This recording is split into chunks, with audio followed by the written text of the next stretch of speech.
Bangsa Indonesia memiliki keberagaman yang mencakup beraneka ragam etnis, bahasa, agama, budaya, dan status sosial. Keragaman dapat menjadi integrating force yang mengikat kemasyarakatan, namun dapat menjadi penyebab terjadinya benturan antara budaya, ras, etnik, agama, dan antar nilai-nilai hidup. Benturan yang sering didasari oleh stereotip dan prasangka antar masyarakat yang multikultural, diskriminasi, hingga konflik terbuka, serta pembantaian antar masyarakat multikultural yang memakan korban jiwa. Pernahkah kalian mendengar kasus mengenai bom bunuh diri oleh radikalis Jamaah Ansarud Daulah di 3 gereja Surabaya yang menewaskan 13 orang pada tanggal 13 Mei tahun 2018, yang mana pelakunya merupakan sepasang suami istri dan juga melibatkan 4 orang anaknya? Atau kejadian di kota Medan, di mana seorang anak berumur 19 tahun, seorang diri berani melakukan serangan terhadap pastor yang sedang menyampaikan khotbah di Gereja Santo Joseph, Medan pada tanggal 26 Agustus 2016. Bahkan pada saat pandemi COVID-19 ini, masih saja terjadi konflik antar umat beragama, di mana pada akhir April tahun 2020, peribadatan di rumah seorang penganut Kristen di Cikarang Pusat digerebek oleh warga sekitar dengan alasan melanggar pembatasan sosial berskala besar atau PSBB. Sedangkan Gubernur Jawa Barat Ridwan Kamil saat itu mengatakan, beribadah adalah hak setiap warga dan selama PSBB yang tidak dianjurkan ialah beribadah di rumah ibadah. Keragaman budaya atau multikulturalisme memiliki relevansi dengan ajaran Islam, antara lain dalam toleransi, perdamaian, dan keadilan. Toleransi. Sebagaimana ditegaskan dalam Quran Surah Al-Hujarat ayat 13 bahwa Allah telah menciptakan manusia dengan bermacam-macam suku bangsa agar manusia saling mengenal. Perdamaian. Islam berasal dari akar kata al-salam yang berarti perdamaian, yang mana dimaksudkan bahwa dalam ajaran Islam kita diajak untuk melakukan dan menyebarkan perdamaian di muka bumi. Keadilan.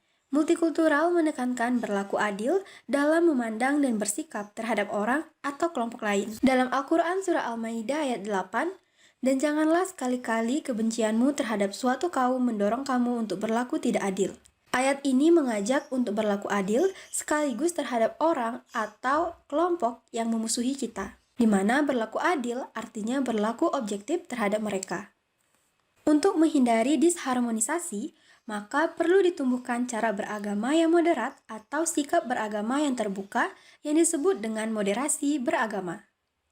Moderasi artinya moderat, lawan dari kata ekstrim atau berlebihan dalam menyikapi perbedaan dan keragaman. Dalam Kamus Besar Bahasa Indonesia, moderasi dimaknai dengan 2 pengertian, yaitu pengurangan kekerasan dan penghindaran keekstriman.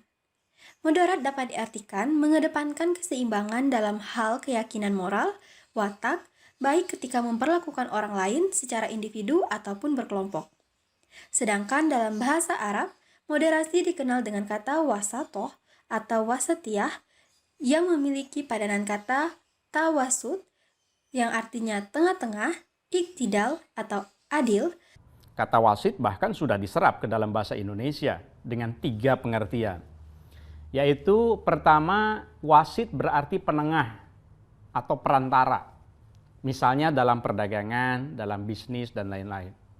Makna kedua adalah wasit berarti pelerai, pemisah, pendamai antara pihak-pihak yang berselisih.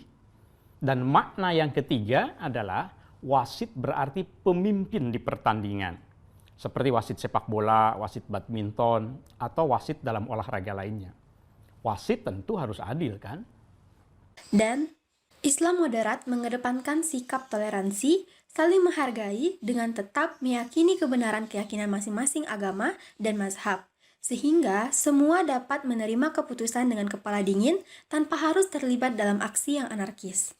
Kementerian Agama Republik Indonesia sendiri mengungkapkan moderasi beragama dipahami sebagai proses memahami dan melaksanakan ajaran agama secara adil dan seimbang agar terhindar dari perilaku ekstrim serta berlebih-lebihan saat meyakini ajaran agama.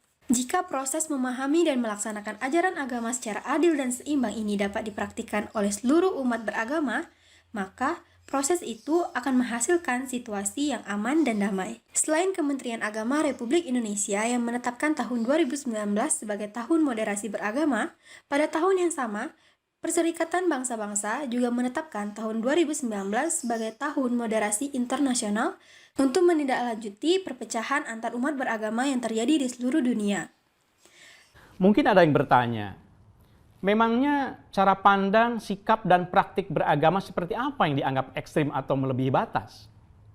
Lihat saja, ada 3 ukuran yang bisa menjadi patokan. Pertama, dianggap ekstrim kalau atas nama agama, seseorang melanggar nilai luhur dan harkat mulia kemanusiaan. Karena agama kan diturunkan untuk memuliakan manusia. 2, dianggap ekstrim kalau atas nama agama, seseorang melanggar kesepakatan bersama yang dimaksudkan untuk kemaslahatan. Dan ketiga, dianggap ekstrim kalau atas nama agama, seseorang kemudian melanggar hukum.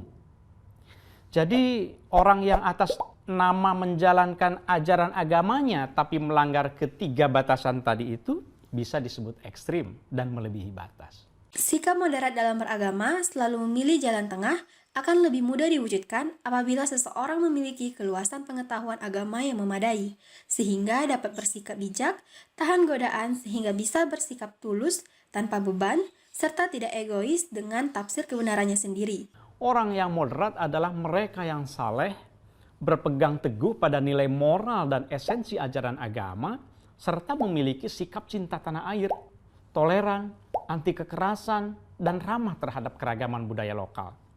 Dengan demikian, moderasi beragama merupakan jalan tengah untuk menciptakan kehidupan yang damai dan harmonis, terlebih di negara Indonesia yang multikultural ini.